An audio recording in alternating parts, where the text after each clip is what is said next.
Hello बच्चों, अब हम करेंगे question number 4। Which of the following number are perfect cube in case of perfect cube find the number whose cube is the given number. क्या कह रहे हैं आपको 8 पार्ट गिवन है। 8 जैसे हम लोग क्वेश्चन चैप्टर 2 में निकाल रहे थे परफेक्ट स्क्वायर, तो इस क्वेश्चन में निकालना आपको परफेक्ट क्यूब, कौन सा नंबर आपका परफेक्ट क्यूब होगा। अब क्यूब का मतलब है पेयर, आपको 3 पेयर बनाने होंगे। सबसे पहले फर्स्ट पार्ट हम करेंगे। फर्स्ट पार्ट हमको 125 गिवन है, तो 125 के आपको फैक्टर्स निकालने हैं सबसे पहले। तो 5 से डिविजल हो रहा, 5 से करेंगे। 5 2 ज़ा 10, 2 कैरी गया, 5 5 ज़ा 25। फिर 5 से करेंगे, 5 5 ज़ा 25। फिर करेंगे 5 1 ज़ा 5 हो गया। अब देखिए 125 के फैक्टर्स हम लिखेंगे, यानी कितने 5 मल्टीप्लाई 5 मल्टीप्लाई 5, यानी कितने पेयर बन गए, 3 पेयर बन गए। तो हम क्या करेंगे, 125 क्या है, परफेक्ट क्यूब है, क्योंकि क्यूब में 3 पेयर बनते हैं और स्क्वायर में 2 पेयर बनते हैं। तो यहाँ पे हमारा आंसर हो जाएगा। और बोला है अगर नंबर है find the number whose cube is the given है, ये किस नंबर का परफेक्ट क्यूब है, यानी 5 का ये क्या हो जाएगा, परफेक्ट क्यूब हो जाएगा। तो यहाँ पे लिखेंगे सो 125 is a perfect cube of, किसका परफेक्ट क्यूब है, जितने पेयर होते हैं उनमें से एक नंबर बाहर निकल के आता है, तो क्या हो जाएगा 5, यानी 5 का परफेक्ट क्यूब हो जाएगा। यही क्या हो जाएगा, आपका आंसर हो जाएगा। अब सेकंड पार्ट में हम करेंगे 243। सेकंड पार्ट हमें गिवन है 243, यानी इसके भी हमें क्या करने पड़ेंगे, फैक्टर्स निकालने होंगे। तो सबसे पहले इसको 3 से करेंगे, 3 8 ज़ा 24, 3 1 ज़ा 3 हो जाएगा। फिर 3 से करेंगे, 3 2 ज़ा 6, 2 कैरी गया, 3 7 ज़ा 21 हो जाएगा।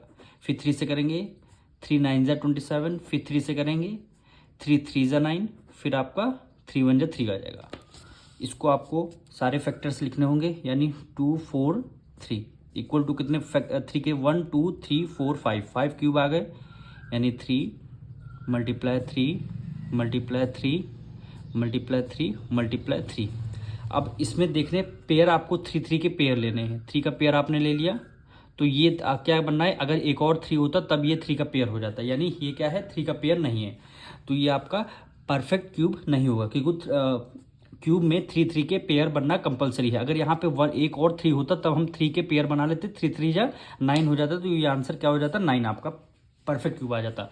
पर 243 किसी भी नंबर का परफेक्ट क्यूब नहीं है। तो यहाँ पे लिखेंगे सो 243 is not a perfect cube, ये हमारा किसी नंबर का परफेक्ट क्यूब नहीं है। अब इसका थर्ड पार्ट हम करेंगे 256, यानी थर्ड पार्ट हम करेंगे 256।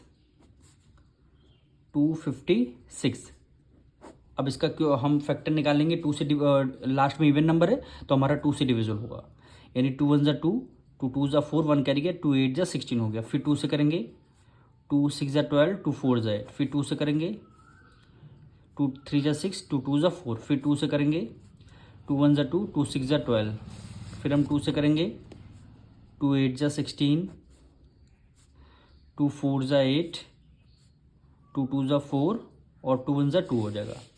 यानी कितने फैक्टर्स आ गए 256 के, 2 कितने टाइम्स है, 1 2 3 4 5 6 7 8 टाइम्स है, यानी 2 मल्टीप्लाई 2 मल्टीप्लाई 2 मल्टीप्लाई 2 मल्टीप्लाई 2, 1 2 3 4 5 6 7 और 8 हो जाएगा ये आपका। अब इसमें से क्यूब वाले पेयर आपको बाहर लिखने हैं, यानी 2 का क्यूब बन गया एक पेयर, फिर 2 का क्यूब बन गया। अब हमारा एक और 2 अगर होता तो ये क्यूब बन जाता। तो इसको हम क्या कहेंगे, 256 हमारा किसी भी नंबर का परफेक्ट क्यूब नहीं होगा। क्यों यहाँ पे पेयर देखिए, 2 हमारे रिमेनिंग बच रहे हैं, अगर एक और 2 होता तब ये हमारा पेयर बन जाता, लेकिन ये 256 किसी नंबर का परफेक्ट क्यूब नहीं होगा। तो यहाँ पे लिख देंगे सो 256 is not a perfect cube, यानी परफेक्ट क्यूब ये हमारा किसी नंबर का परफेक्ट क्यूब नहीं होगा। अब मिलेंगे नेक्स्ट वीडियो में। ये क्वेश्चन आपका फोर्थ पार्ट है रहेगा, यानी ये पार्ट आपका फोर्थ पार्ट है। ये क्वेश्चन अब आपका फोर्थ पार्ट रहेगा। फोर्थ पार्ट हमने गलती से कर दिया है। अब इसका थर्ड पार्ट हम इस तरफ करेंगे, यानी 343, यानी 343। इसके आपको फैक्टर्स निकालने होंगे।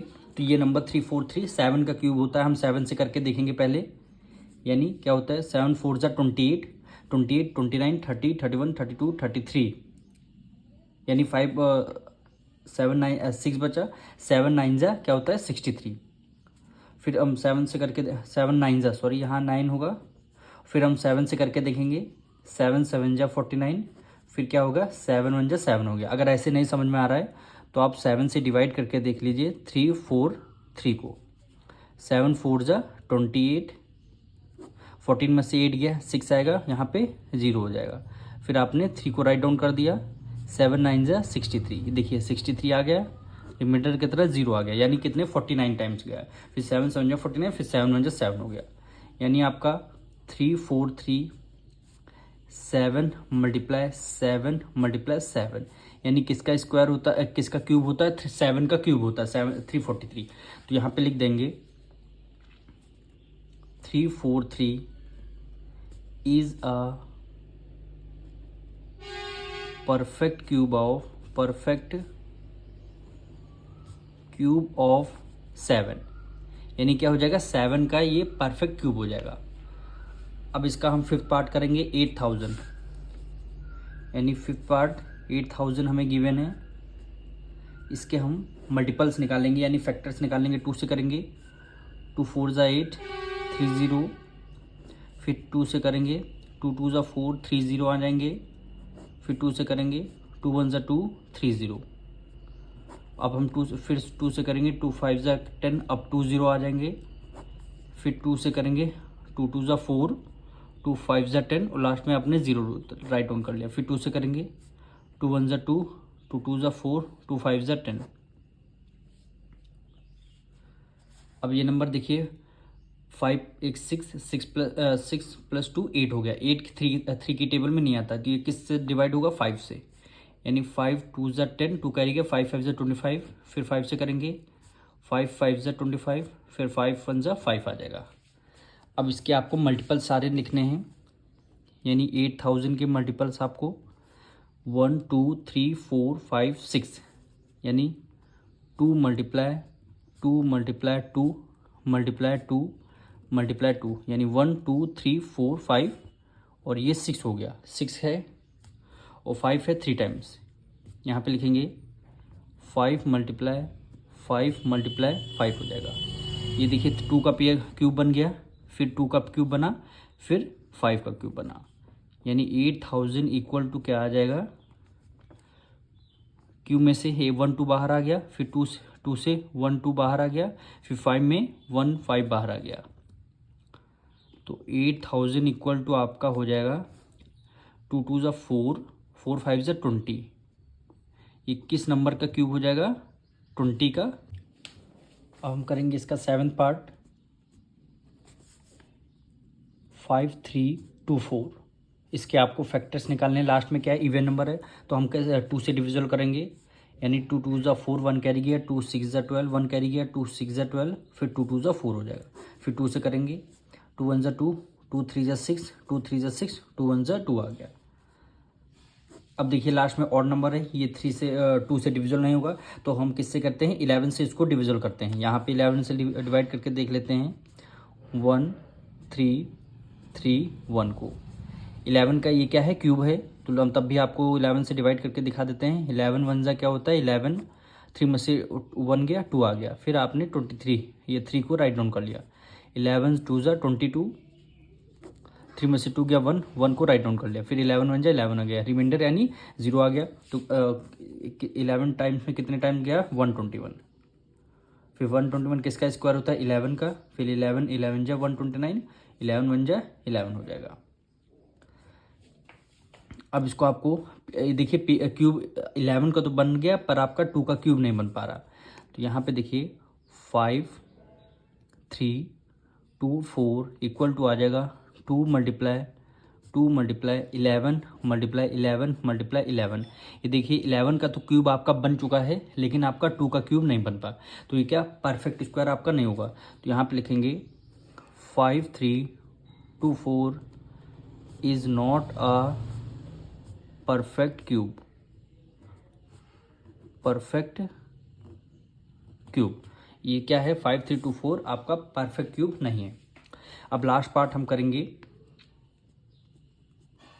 यानी 3 3 7 5 3 3 7 5। इसको आपको सॉल्व करना है। सबसे पहले किससे करेंगे, 3 से करेंगे हम। तो 3 से डिवाइड करके देखते हैं। 3 1 3 3 1 3 3 2 6 1 कैरी गया, 3 5 15 हो गया। फिर 3 से करेंगे, 3 3 9 कितना हुआ, 3 3 9 हो गया, 2 कैरी गया 22 हो गया, 3 7 21 1 कैरी गया, 3 5 15 हो गया। फिर आपको फिर 3 से करेंगे हम, 3 1 3 3 2 6 1 कैरी गया, 3 5 15 हो गया। अब 125 है, ये 5 का क्यूब होता है, यानी 5 2 10 5 5 25। फिर 5 से करेंगे 5 5 25। फिर 5 से करेंगे 5 1 5 आ गया, यानी 3 3 7 5। फैक्टर्स लिखेंगे 3 के, 3 मल्टीप्लाई 3 और 5 को क्या 5 3 टाइम्स है, 5 मल्टीप्लाई 5 3 का क्यूब बन गया, 5 का क्यूब बन गया, यानी 3 3 7 5। 3 5 कितना होता है 15, यानी कि क्या हो जाएगा 15 का क्यूब हो जाएगा। तो यहाँ पे लिखेंगे 3 3 7 5 is a perfect cube of 15। 3 3 7 5 perfect cube किसका है, 15 का परफेक्ट क्यूब हो गया। अब मिलेंगे नेक्स्ट वीडियो में।